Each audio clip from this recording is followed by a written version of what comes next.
की ओर से चौंकाने वाले आंकड़े जारी किए गए हैं। वोटर लिस्ट से लगभग 65 लाख मतदाताओं का नाम कट सकता है। हालांकि निर्वाचन आयोग ने दावे या फिर आपत्ति दर्ज कराने के लिए 1 महीने का पूरा समय लोगों को दिया है, लेकिन इस पर सियासत तेज हो गई है। इस रिपोर्ट में देखिए।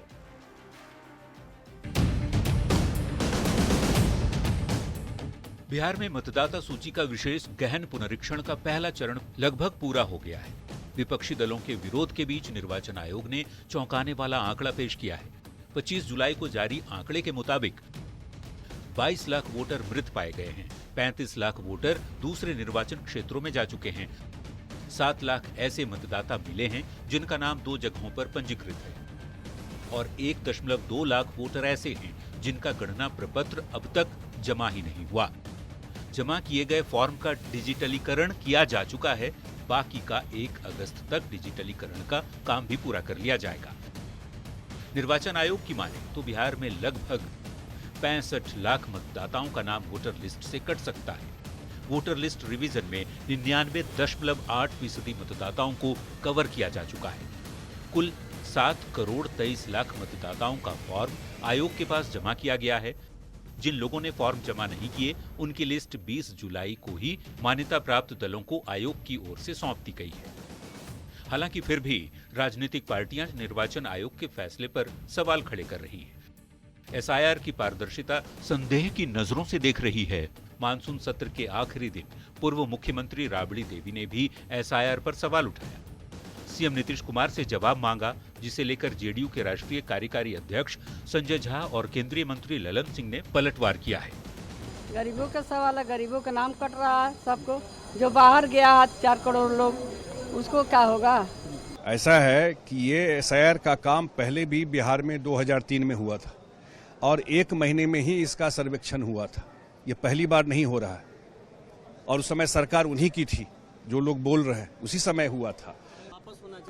एसआईआर क्यों वो एसआईआर चाहते हैं? जो वोटर मर गया, जो वोटर है ही नहीं जीवित, जो वोटर परमानेंटली देश छोड़ के चला गया, वो काहे के लिए वोटर रहेगा?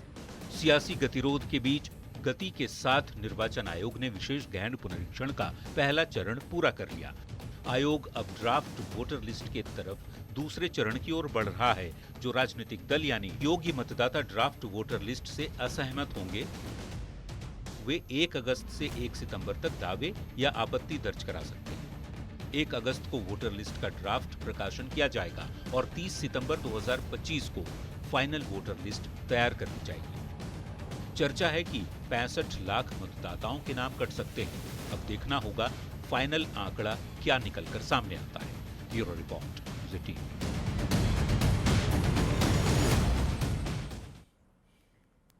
और मुख्यमंत्री में अब बात सीतामढ़ी के पुनौरा धाम की कर लेते हैं। पुनौरा धाम के कायाकल्प का संकल्प पूरा होने जा रहा है। बहुत जल्द ये मंदिर अब अयोध्या के राम मंदिर जैसा भव्य और विशाल बन जाएगा। इसी सिलसिले में मुख्यमंत्री नीतीश कुमार शनिवार को जानकी की जन्मस्थली पहुंचे और पुनौरा धाम में पूजा अर्चना भी की। 8 अगस्त को गृह मंत्री अमित शाह पुनौरा धाम में भूमि पूजा करने के लिए आने वाले हैं। ये रिपोर्ट देखिए।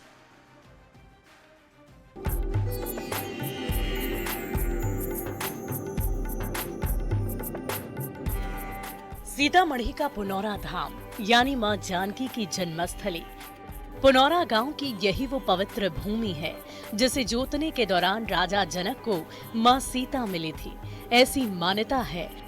और अब इसी भूमि पर बनने जा रहा है मां सीता का सबसे बड़ा और भव्य मंदिर, जो अयोध्या में बने भगवान राम के मंदिर से भी विशाल होगा। अगले महीने 8 अगस्त को केंद्रीय गृह मंत्री अमित शाह पुनौरा धाम के भूमि पूजन में आ रहे हैं। शाह के दौरे से पहले शनिवार को मुख्यमंत्री नीतीश कुमार पुनौरा धाम पहुंचे और मां जानकी मंदिर में पूजा अर्चना की।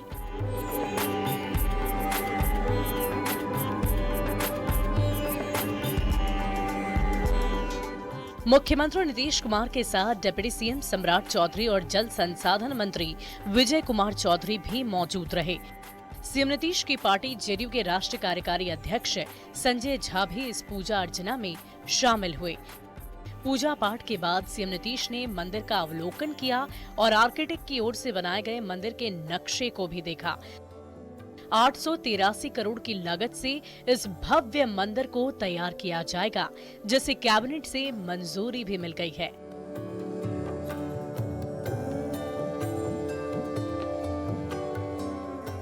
बिहार के सीतामढ़ी जिले में स्थित पुनौरा गांव मां जानकी का जन्मस्थल है। माता जानकी के जन्म के कारण इसे पुनौरा धाम कहा जाता है। मान्यता के अनुसार माता सीता का जन्म ठीक इसी स्थान पर हुआ था।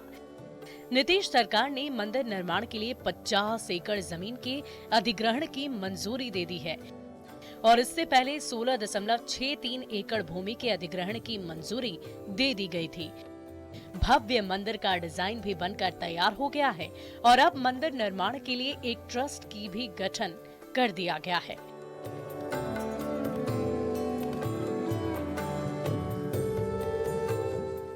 भव्य मंदिर बनने के बाद पुनौरा धाम पर्यटन स्थल के रूप में भी विकसित होगा, क्योंकि इस परियोजना के तहत रामायण सर्किट में पुनौरा धाम को अयोध्या की श्री राम जन्मभूमि से जोड़ा जाएगा। मंदिर निर्माण से बिहार में धार्मिक पर्यटन को बढ़ावा मिलेगा। बिहार को राष्ट्रीय पर्यटन मानचित्र पर एक नई पहचान मिलेगी। साथ ही मंदिर बनने से नए रोजगार के अवसर भी मिलेंगे। अब वो दिन दूर नहीं जब पुनौरा की धरती एक बार फिर से जगमगा उठेगी। सीतामढ़ी से न्यूज़ 18 संवाददाता राकेश रंजन के साथ ब्यूरो रिपोर्ट न्यूज़ 18।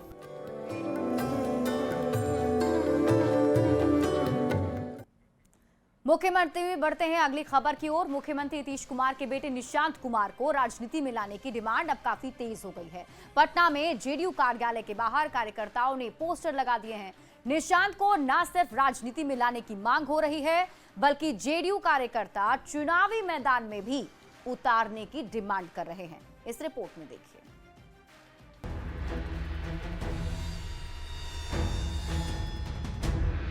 मुख्यमंत्री नीतीश कुमार के बेटे निशांत कुमार को राजनीति में लाने की जोरदार डिमांड हो रही है। ये देखिए, राजधानी पटना की सड़कों पर लगे ये बड़े बड़े पोस्टर बैनर।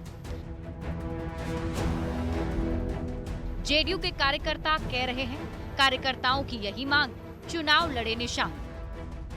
बिहार के कार्यकर्ताओं, बिहार के नौजवानों, बिहार वासियों की यह इच्छा है कि वह चुनाव लड़ें, बिहार का नेतृत्व करे। नीतीश जी का नेतृत्व अभी भी है, लेकिन निशांत जी को भी अभी एक्टिव राजनीतिक में आके हम लोग को बीच, युवाओं को बीच आ जाना चाहिए।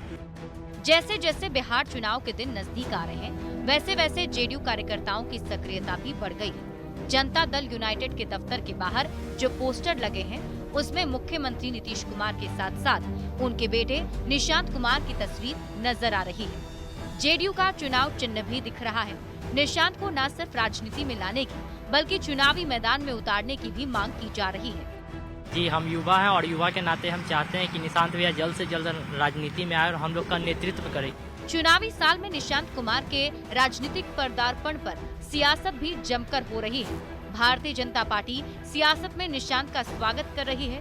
वहीं जेडीयू नेता ये कह रहे हैं कि निशांत की सियासी पारी का फैसला सीएम नीतीश या निशांत खुद ही लेंगे। जहां तक जदयू कार्यकर्ताओं द्वारा माननीय मुख्यमंत्री जी के सुपुत्र श्री निशांत कुमार को चुनाव लड़ाने की मांग है, तो यह स्वागत योग्य है। जहां तक निशांत जी का सवाल है, तो इस संदर्भ में स्वयं निशांत जी और आदरणीय मुख्यमंत्री नीतीश कुमार जी फैसला लेंगे। फिलहाल ये तय नहीं कि निशांत चुनाव में टक्कर देने उतर रहे हैं या नहीं। इसके लिए विरोधी पार्टियां आरजेडी और कांग्रेस बीजेपी को जिम्मेवार ठहरा रही है कि भारतीय जनता पार्टी नहीं चाहती कि निशांत राजनीति में आए। इससे बीजेपी के नेता असहज होंगे। श्री तेजस्वी जी ने तो स्पष्ट कहा कि श्री निशांत जी को राजनीति में आना चाहिए, लेकिन उनको जेडीयू में कुछ लोग और बीजेपी नहीं आने देना चाहती है। ये बात आदरणीय नीतीश कुमार जी भी समझ रहे हैं। निशांत चुनाव लड़ेंगे, निशांत चुनाव में आएंगे, चुनाव में निशांत कब आएंगे, ये सिर्फ जेडीयू वाले हल्ला कर रहे हैं। अब भारतीय जनता पार्टी इसको होने नहीं देगी। ना 9 मन तेल जलेगा, ना राधा नाचेगी। नीतीश की जेडीयू में निशांत अध्याय जोड़ने पर सत्ता पक्ष और विपक्ष चाहे कुछ भी कहे, लेकिन इस पोस्टर के जरिए जेडीयू कार्यकर्ताओं ने एक बार फिर अपनी प्रबल इच्छा जाहिर कर दी है। इसके पहले जेडीयू के कई सांसद और विधायक भी निशांत को राजनीति में लाने की डिमांड कर चुके हैं। लिहाजा सबकी नजरें सीएम नीतीश और उनके बेटे निशांत पर ही टिकी है कि वो इस पर क्या निर्णय लेते हैं। पटना संवाददाता रवि एस नारायण के साथ ब्यूरो रिपोर्ट, न्यूज़ 18। और मुख्यमंत्री में अब आपको सुनाते हैं बयान बवाली, यानी ऐसा बयान जिस पर सियासी बवाल मच गया है। बिहार विधानसभा चुनाव से पहले राहुल गांधी ने ओबीसी को लेकर बड़ा बयान दिया। राहुल गांधी ने अपनी गलती मानते हुए ये भी स्वीकार किया है कि कांग्रेस पार्टी ओबीसी के हितों की रक्षा नहीं कर पाई। राहुल गांधी इस गलती को अब सुधारना चाहते हैं। राहुल गांधी के इस बयान पर बिहार एनडीए के नेताओं ने भी निशाना साधा है। इस रिपोर्ट में देखिए। उसका जिस प्रकार से मुझे प्रोटेक्शन करना था मैंने नहीं किया। बिहार में इसी साल विधानसभा का चुनाव होने वाला है और चुनाव से पहले कांग्रेस सांसद और लोकसभा में नेता प्रतिपक्ष राहुल गांधी ने ओबीसी को लेकर एक बड़ा बयान दिया है। शुक्रवार को भागीदारी न्याय महासम्मेलन को संबोधित करते हुए राहुल गांधी ने अपनी गलती स्वीकार की और माना कि समय रहते पिछड़े वर्ग का भला नहीं किया। एक चीज मैंने मिस कर दी, एक गलती मैंने की। क्या थी? जो ओबीसी वर्ग है उसका जिस प्रकार से मुझे प्रोटेक्शन करना था मैंने नहीं किया। मंच पर मौजूद कांग्रेस अध्यक्ष मल्लिकार्जुन खड़गे और पार्टी के बड़े नेताओं के सामने राहुल गांधी ने माना कि कांग्रेस ओबीसी के हितों की रक्षा नहीं कर पाई। बीते 10 से 15 सालों में ओबीसी पर ध्यान नहीं दिया, ओबीसी की उस तरह रक्षा नहीं की जैसी करनी चाहिए थी। राहुल ने कहा, जातिगत जनगणना न करवा पाना मेरी गलती है और अब मैं इस बड़ी गलती को सुधारना चाहता हूं। उस गलती को ठीक करने जा रहा हूं। जिस प्रकार से मुझे प्रोटेक्शन करना था मैंने नहीं किया। आपकी जो इश्यूज थी उस समय मुझे गहराई से नहीं समझ आई, मैं स्टेट से कह देता हूं, और इस गलती को मैं ठीक करने जा रहा हूं। राहुल गांधी ने केंद्रीय विश्वविद्यालयों में खाली पदों का मुद्दा भी उठाया। दावा किया कि एसटी वर्ग में 83%, एससी वर्ग में 64% और ओबीसी वर्ग में 80% प्रोफेसर के पद खाली हैं और एसोसिएट प्रोफेसर के पद एसटी वर्ग में 65%, एससी वर्ग में 51% और ओबीसी वर्ग में 69% तक खाली हैं। हालांकि राहुल गांधी के इन आंकड़ों को बीजेपी ने फर्जी करार दिया, साथ ही जेडीयू ने भी निशाना साधा। झूठे आंकड़े फैलाना बंद करिए। अगर सही मायने में आपको इतनी ही चिंता है ओबीसी भाइयों की, एससी एसटी की, तो जहां जहां कांग्रेस की सरकारें हैं पहले वहां उन रिक्तियों का हिसाब दीजिए। और अब जब पिछड़े अति पिछड़े समाज ने इनको सत्ता से बहुत दूर भेज दिया है, इनकी सीटें इतनी कम कर दी हैं, तब राहुल जी को लगता है कि गलती हो गई। बीजेपी और जेडीयू के हमले पर कांग्रेस और आरजेडी ने पूछा कि आखिरकार कब तक पिछड़ों और अति पिछड़ों के साथ एनडीए सरकार न्याय करेगी। कि अति पिछड़ा समाज अपने राजनीतिक हक और अपने राजनीतिक अधिकार के लिए संघर्ष आंदोलन के बल पर अपनी पहचान बनाया है। यूनिवर्सिटीज में खाली पड़े पदों का प्रश्न उठाया जाता है तो भाजपा के लोग राहुल जी की जाति पूछते हैं, और जो लोग राहुल जी की जाति पूछते हैं सिर्फ उनसे उनके दामाद का धर्म पूछ लीजिए तो उनको सांप सूंघ जाता है। बिहार चुनाव से पहले राहुल गांधी ने ओबीसी राग छेड़कर एक बार फिर से आरक्षण के मुद्दे को गरमा दिया है। देखना होगा बिहार चुनाव में कांग्रेस का ये एजेंडा कितना कारगर साबित होता है। पटना संवाददाता रवि एस नारायण के साथ ब्यूरो रिपोर्ट, न्यूज़ 18।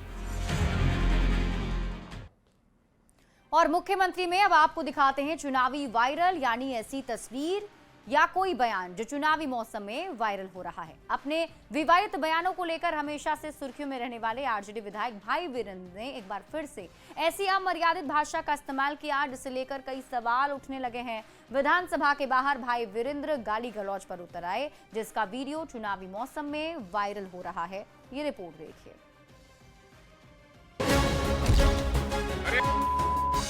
जरा गौर से देखिए इस इंसान को। ये है बिहार के माननीय सम्माननीय और ये है इनकी भाषा।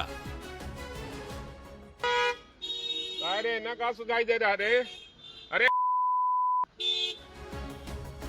इनका नाम है भाई वीरेंद्र। पूर्व मुख्यमंत्री लालू प्रसाद की पार्टी आरजेडी के विधायक हैं। विधायक जी जिस सदन को लोकतंत्र का मंदिर बताते हैं, इसी मंदिर में मर्यादा भूल जाते हैं। विधानसभा में बापगिरी पर उतर जाते हैं और विधानसभा के बाहर तो पूछिए ही मत। विधायक जी की भाषा सुनेंगे तो आपके कान से खून न निकल जाए, इसलिए बीप के साथ ये बयान सुन लीजिए। अरे न का सुनाई दे रहा रे, अरे सुना आपने, ये है विधायक जी का आचरण, बोली, विचार और व्यवहार। सिर्फ हॉर्न बजाने से विधायक जी ऐसे बिलबिला उठे कि हत्थे से उखड़ गए, गाली गलौज पर उतर आए। ड्राइवर को विधायक जी ने जो अपशब्द बोला, जो गाली दी, उसे हम आपको सुना भी नहीं सकते। हाँ, इतना जरूर बता सकते हैं कि विधायक जी ने पैदाइश पर ही सवाल खड़ा कर दिया। अरे न का सुनाई दे रहा रे, अरे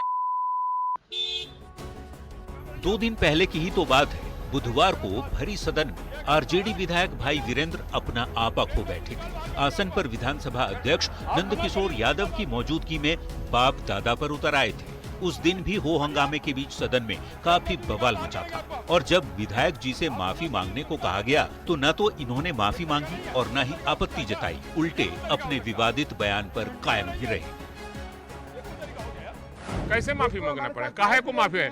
गुंडा राज चलाने वालों से भाई वीरेंद्र माफी मांगेगा? ये नहीं है, संभव नहीं है। लेकिन उन्होंने कहा कि आप लोग अरे गुंडा राज चलाने वालों से माफी भाई वीरेंद्र नहीं मांगेगा।